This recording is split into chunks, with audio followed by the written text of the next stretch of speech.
अस्सलाम वालेकुम, welcome back to my channel Rafia's educational diary. I hope आप सभी ठीक ठाक होंगे और अपनी स्टडीज़ कर रहे होंगे। तो सबसे पहले मैंने आपको पिछले क्लास में जो पढ़ाया था वो हमने क्या पढ़ा था, मैटर। मैटर किस चीज़ का बना होता है? मैटर जो है वो स्मॉलेस्ट यूनिट जिसे हम एटम कहते हैं उसका बना होता है। लेकिन क्यों ना थोड़ा एटम को हम इलेबोरेट करके पढ़ें, क्योंकि बच्चों को अक्सर atom, molecules, elements, compounds, radicals, valence electrons, इन सब के बीच में बहुत ज़्यादा कन्फ्यूजन होती है। तो हम धीरे धीरे स्टार्ट करते हैं। जैसे कि मैंने पिछले क्लास में मैटर और एटम की क्लैरिटी आपको दे दी।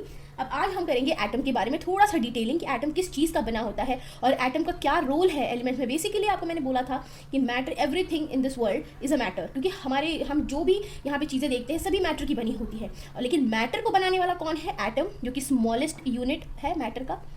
अब एटम को बनाने वाले भी होते हैं। तो जैसे कि आपने पिछले क्लास क्या पढ़ा था, atom is the smallest unit. Smallest unit matter जो है वो एटम का बना होता है, जो कि एक स्मॉलेस्ट यूनिट है। तो सबसे पहले हम एटम के बारे में पता करेंगे ये कि एटम तो होते हैं पर वो किन चीज़ों के बने होते हैं।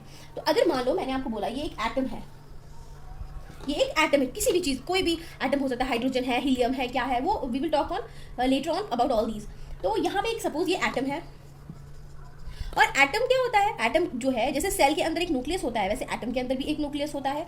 तो इस न्यूक्लियस के अंदर दो सब पार्टिकल्स होते हैं एटम के। अब आप बोलोगे मैम सब पार्टिकल्स क्या है? तो मैं आपको थोड़ा सा पार्टिकल्स के बारे में बता देती हूँ। जो एटम है वो किन का बना होता है? 3 सब पार्टिकल्स का बना होता है एटम। 3 सब पार्टिकल्स ऑफ एटम कौन कौन से हैं?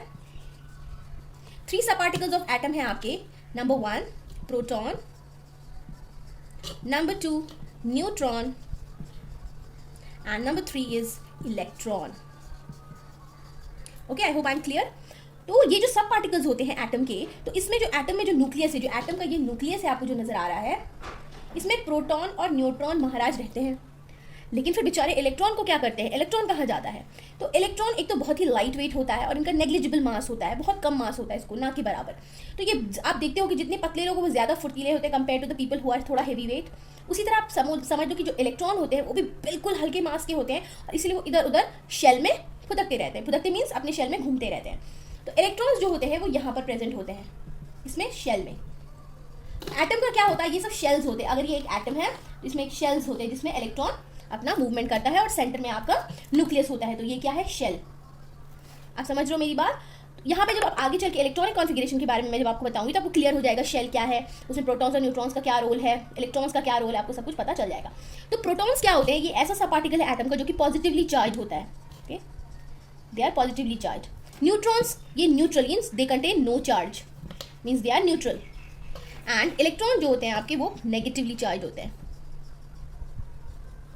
ओके, तो N for neutron, N for no charge, P for proton positive charge. तो बचा क्या? इलेक्ट्रॉन, वो हो गया आपका नेगेटिवली चार्ज।